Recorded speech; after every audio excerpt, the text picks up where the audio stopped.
अस्सलाम गाइस इस वीडियो के अंदर हम आपको सिखाएंगे कि एक कंपाउंड सेंटेंस क्या होते हैं।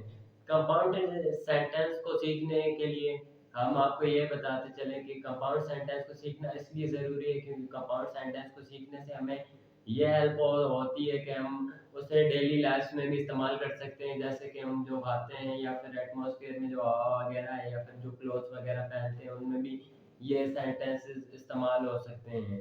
फिर उसके बाद है ये कि इसका हमें फ़ायदा ये है कि हमें एक वाज़ेह तौर पर ये बताता है कॉम्प्लेक्स सेंटेंस, इसमें मतलब एक वाज़ेह तौर पर हमें बात का पता चल जाता है कि इसमें क्या बात हो रही है। और एक वैरायटी होती है इसके अंदर कि मतलब मुख्तलिफ चीज़ की अक़साम हैं जिनमें ये अपनी वाज़ेह तौर पर बात को पहुँचाता है, एक अपना किसी का थॉट जो दूसरे तक पहुँचाता है वाज़ेह तौर पर। फिर अगर हम इसके डिसएडवांटेजेस को देखें कि हमें इससे ना सीखने के क्या नुकसान है। इससे हमें ना सीखने के सिर्फ यही नुकसान है कि हमें ये पता नहीं होगा कि एक सेंटेंस कैसे क्लियरिटी होती है एक सेंटेंस के अंदर, और उसके बाद एक सेंटेंस कैसे वाजियत देता है किसी सेंटेंस में, या फिर उसके बाद जो इनकी वैरायटीज़ हैं मुख्तलिफ किस्में हैं उनका हमें पता नहीं चलेगा। और उसके बाद इसको सीखने के नुकसान ये हैं कि हमें एक फ्यूज फ्यूज मतलब आप ऐसे समझ सकते हैं कि पिघलने वाले अल्फाज इनमें इस्तेमाल होते हैं किसी भी सेंटेंस में, जो कि किसी भी सेंटेंस को पिघला देते हैं। ये इसकी सबसे बड़ी सीखने की गलती है। तो ये थी कुछ इसके सीखने के फवायद, इसके सीखने के नुकसान, और सीखना ये क्यों ज़रूरी है हमने आपको बता दिया। तो ये आपने जान लिया होगा। तो अब हम चलते हैं वीडियो की तरफ और हम आपको बताएंगे कंपाउंड सेंटेंस क्या होता है। तो चलिए चलते हैं वीडियो की तरफ। गाइस हम आपको बताते हैं कि एक कंपाउंड सेंटेंस क्या होता है। अ compound sentence is one that has two or more independent clause connected by pollinating conjunction। यानी कि इधर हमसे सवाल पूछेंगे कि व्हाट इज कंपाउंड सेंटेंस, यानी कि एक कंपाउंड सेंटेंस क्या है। फिर इसके नीचे है कि एक कंपाउंड सेंटेंस एक किस्म का या दो से ज्यादा इंडिपेंडेंट क्लॉज है जो कि आजादाना तौर पर कनेक्ट हुए हैं कोऑर्डिनेटिंग कंजंक्शन के साथ। Compound sentence make a piece of writing look at more sophisticated and informative. यानी कि एक कंपाउंड सेंटेंस जो है एक राइटिंग के पीस को भी ऐसा बना देता है कि वो इंफॉर्मेटिव दिखना शुरू हो जाता है और उसके बाद उसकी लुक बहुत अच्छी हो जाती है। Let us look at the following definition given by different dictionaries for a better idea of what they are। चलिए हम देखते हैं इसकी ये जो डेफिनेशन हमने नीचे लिखी है, ये बहुत सारे डिक्शनरीज से दी गई है। इससे हमें इसको जानने का और मजीद आइडिया होगा कि ये आखिर क्या है। तो चलिए चलते हैं फिर हम इसकी डेफिनेशन देख लेते हैं कि अ compound sentence of a sentence that has at least two independent clause joined by comma semicolon और कंजक्शन। यानी कि एक कंपाउंड सेंटेंस जो है वो एक किस्म के सेंटेंस है जिनमें एटलीस्ट कम से कम दो इंडिपेंडेंट यानी कि आजादाना क्लोज जिसमें इस्तेमाल हो, और ये हमेशा से ज्वाइन हुए होते हैं। इसमें कॉमास इस्तेमाल होते हैं, सेमीकोलन इस्तेमाल होते हैं, और उसके बाद इनमें कंजक्शन इस्तेमाल होती है। An independent clause is a clause that has a subject and verb and form a complete thought। एक आजादाना जो क्लोज होता है उस ये एक किस्म का क्लोज होता है जिसके अंदर एक सब्जेक्ट और एक वर्ब, और उसके बाद वो हमें एक किसी का भी कंप्लीट बता रहा होता है कि किसी ने क्या कहा, थॉट बता रहा होता है। तो कोई ये थी इसकी डेफिनेशन और कॉन्सेप्ट इसका कंपाउंड सेंटेंस का। इसके बाद आ जाते हैं गाइस इसके point two remember when forming compound sentence. यानी कि वो पॉइंट जो हमें पता होना चाहिए जब भी हम कोई कंपाउंड सेंटेंस बनाने जा रहे हो या लिखने जा रहे हो। When forming a compound sentence, जब भी हम एक कंपाउंड सेंटेंस लिखने जाए बनाने जाए, you have to use coordinating conjunction to link the independent clause. हमें कोऑर्डिनेटिंग कंजंक्शन इस्तेमाल करने हैं ताकि हम आजादाना क्लॉज को इस्तेमाल कर सकें। और उसके बाद है कि and be confuse of the punctuation as well, और उसके बाद हमें पंचुएशन का खास तौर पर ध्यान रखना है, ख्याल करना है। Given below are the point that you should keep in the mind when forming compound sentence। ये यहाँ पर कुछ नीचे पॉइंट दिए हुए हैं जो आपके जहन में होने चाहिए जब भी आप कोई कंपाउंड सेंटेंस लिखने जाए या बनाने जाए।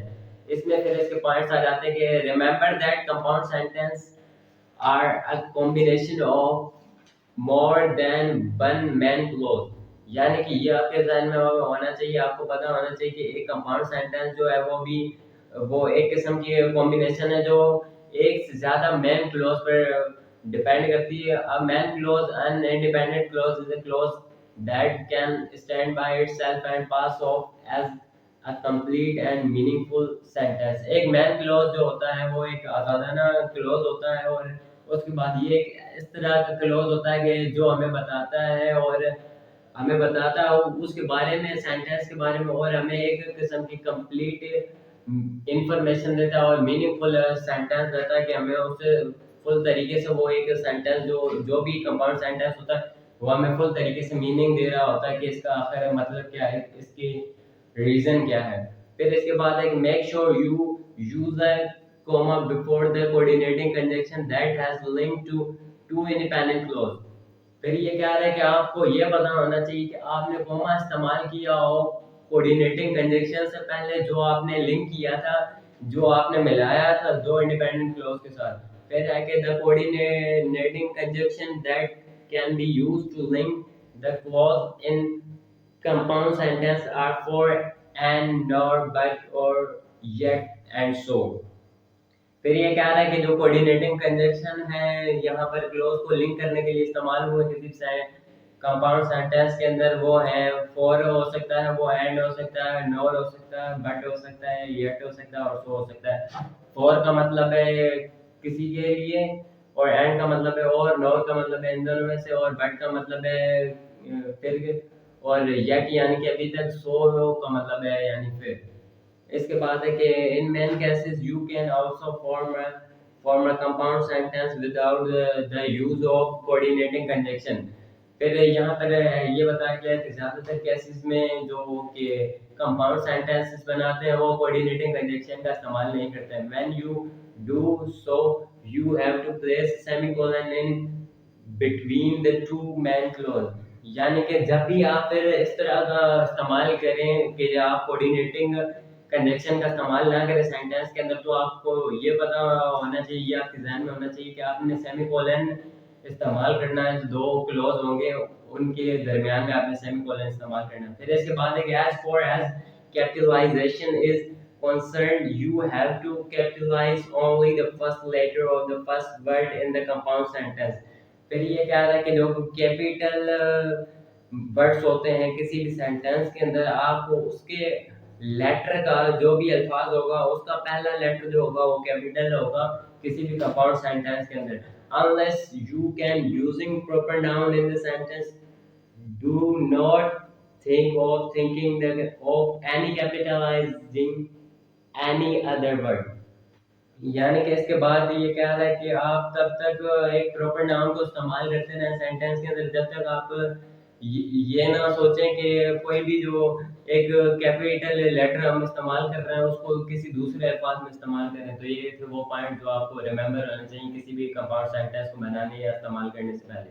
Identifying a compound sentence, as you already know, conjunction are used to link verb, phrase and clauses। Identify हम कैसे कर सकते हैं किसी भी एक कंपाउंड सेंटेंस को, हम कैसे जानते हैं? जैसे कि हमें ये पहले से पता है कि कंजक्शन इस्तेमाल होते हैं वर्ड्स को, फ्रेज को और क्लॉजेस को लिंक करने के लिए, एक दूसरे के साथ जोड़ने के लिए। फिर है कि so how you will you identify if it is a compound sentence or not। तो इस तरीके से आप जान सकते हैं कि वो एक कंपाउंड सेंटेंस है या नहीं है। Here are some tips to help you to do it। यहाँ पर कुछ टिप्स दी गई हैं जो आपको मदद करेंगी ये करने में। यहाँ पे है कि always bear in mind what a compound sentence is। आपको ये ज़हन में ये होना चाहिए कि एक कंपाउंड सेंटेंस आखिर क्या है। That is the first thing that will help you. ये पहली चीज है जो आपको मदद करेगी। फिर है कि since coordinating conjunction can be used to combine individual words, phrase and clause, you should first try to pick out the word phrase or clauses that are linked by a particular conjunction.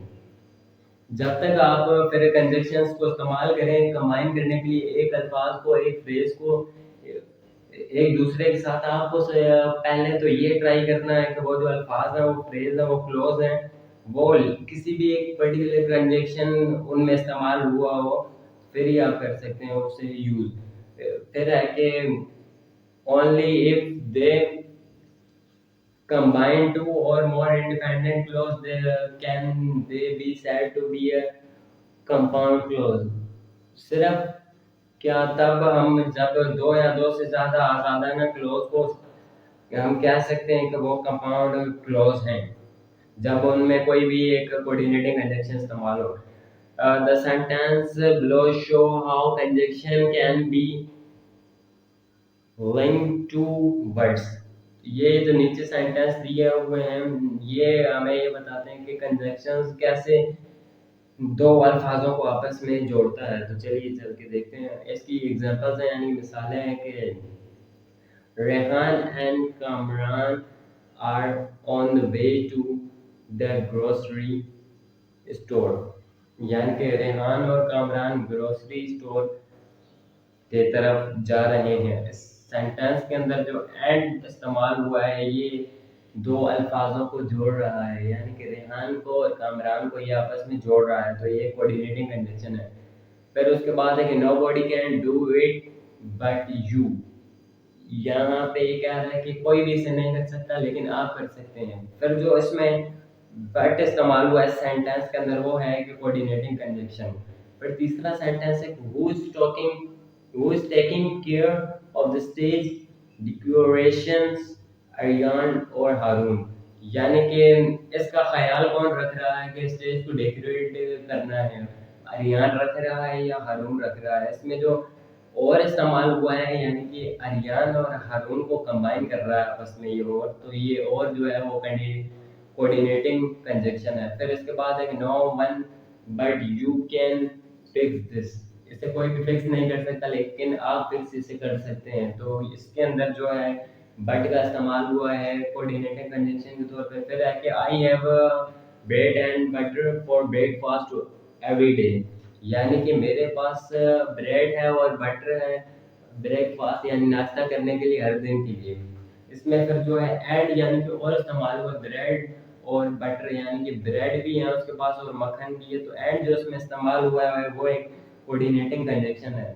फिर इसके बाद आखिरी है कि do you prefer to have milk और coffee, क्या आप क्या चाहते हैं कि आपके पास दूध हो या कॉफ़ी हो।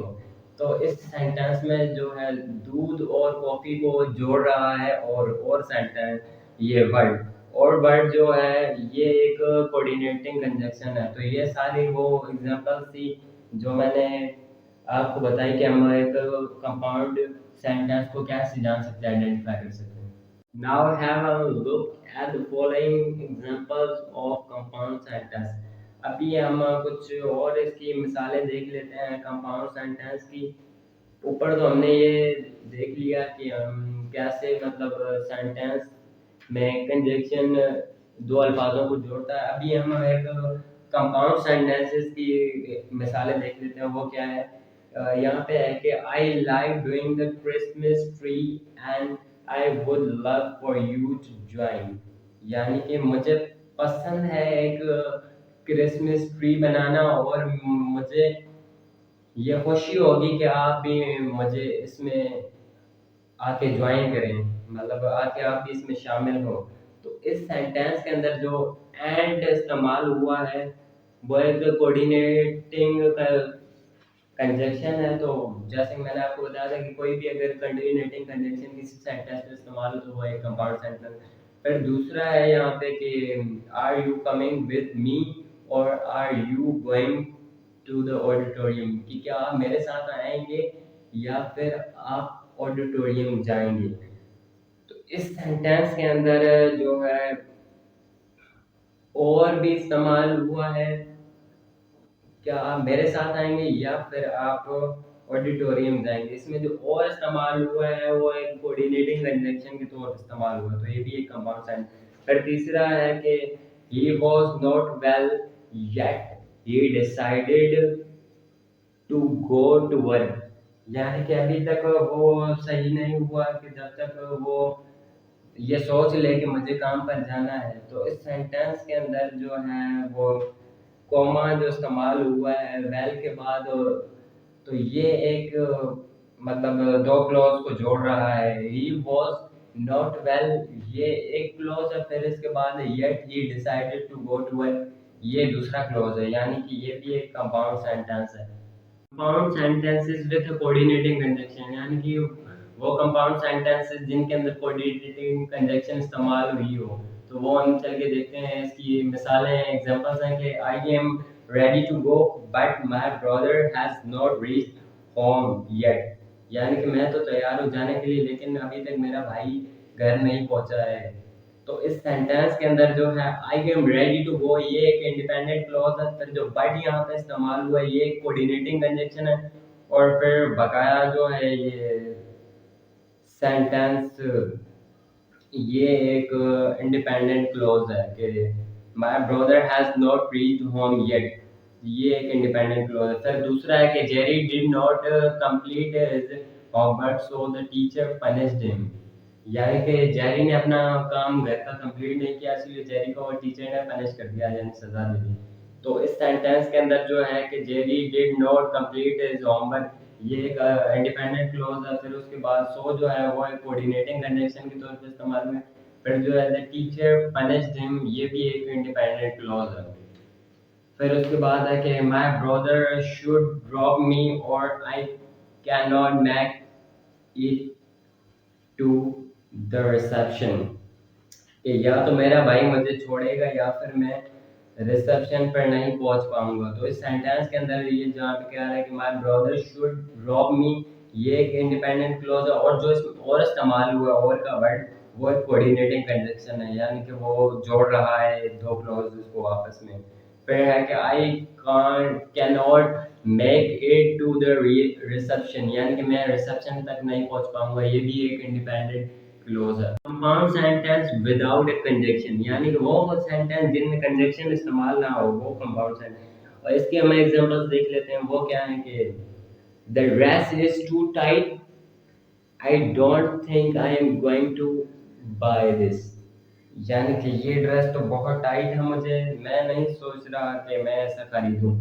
तो इसमें जो है कि the dress is too tight, यानी कि ड्रेस बहुत टाइट है, ये भी एक इंडिपेंडेंट क्लॉज है। फिर उसके बाद जो है कि I don't think I am going to buy this, यानी कि मैं नहीं सोच रहा कि मैं ऐसा खरीदूं। तो ये भी एक इंडिपेंडेंट क्लॉज है। इसके बाद है कि ही likes Marvel movies, he would probably watch all of it at one stretch, यानी कि उसे मार्वल फिल्में देखना पसंद है और वो सारी उनमें मार्वल मूवीज देखेगा जो आ चुकी हैं एक ही स्ट्रेच के अंदर, मतलब कंटिन्यूसली वो देखता जाएगा एक ही स्ट्रेच के अंदर। इसमें जो है कि ही लाइक मार्वल मूवीज, ये भी एक इंडिपेंडेंट क्लॉज है। फिर उसके बाद जो बकाया सेंटेंस है यानी he would probably watch all of it and one stretch, यानी कि वो सारी मूवियाँ देखता जाएगा एक एक करके, मतलब कॉन्टिन्यूसली यानी देखता ही जाएगा। तो ये भी एक इंडिपेंडेंट क्लॉज है। उसके बाद है फिर try to focus on your study, यानी कि आप अपने पढ़ने पे ध्यान दें। Everyone else is working really hard and improving their grades, यानी कि हर कोई अपनी मेहनत जारी रख रहा है, सख्त मेहनत कर रहा है और अपने ग्रेड्स को बढ़ा रहा है और इम्प्रूव कर रहा है।